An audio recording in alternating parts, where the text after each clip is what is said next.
سلامونه دوستانو، په دې هیله چې ټول به راته روغ او جوړ شپږیزه کرکټ لیګ نه هم پړاو سیالۍ کې امو لوبډلې یو ځل بیا ډېره زبردسته بهترینه لوبه ترسره کړله چې د عبدالمالک د ښې توپونې په ځلعک پاروکي د ښې توپ اچونې پر مټ باندې امو لوبډله و بریا ته ورسوله. په دغه لوبه کې د امو لوبډلې د لوبې ټاس وګټئ چې په خپله د توپونې پرېکړه وکړله. په ټاکل شویو شلو اورونو کې د 5 لوبغاړو په سوځېدو سره 201 منډې جوړې کړلې چې د امو لوبډلې په ګټه عبدالمالک ډېره زبردسته بهترینه لوبه ترسره کړله چې 83 منډې جوړ کړې. د شرف الدین بیا 19 منډې جوړې کړې.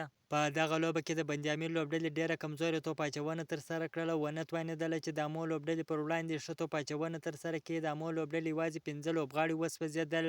په دغه لوبه کې د بندیامیر لوبډلې لپاره نوین الک ډېره بهترینه توپ اچونه ترسره کړله چې په 4 اورونو کې 25 منډې ورکړلې، 2 مهمې ویکټې یې هم ترلاسه کړلې. د 202 منډو هدف په تعقیب کې د بندیامیر لوبډلې هم ډېره زبردسته بهترینه لوبه ترسره کړله، خو ونه توانېدله چې په یاد هدف پسې ځان ورسوي.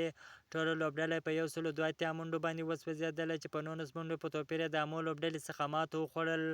د بندیامیر لوبډلې په ګټه په توپونه کې کریم جنت ډېره بهترینه لوبه ترسره کړله چې په 19 توپونو باندې چټکې 80 منډې جوړې کړې، او داسې په ځلعک پاروکي د امو لوبډلې په ګټه نن ډېره زبردسته بهترینه توپ اچونه ترسره کړله چې 5 ویکټې یې ترلاسه کړلې. په ځلعک پاروکي په نورو 2 لوبو کې هم ډېره زبردسته په زړه پورې لوبه ترسره کړې وه چې په یوه لوبه کې 3 ویکټې ترلاسه کړې وې، په بله لوبه کې 5 ویکټې ترلاسه کړې دي. په ځلعک پاروکي تر دا مهاله ډېر ښه لوبه کړې ده او ډېر ښه ځلېدلی دی.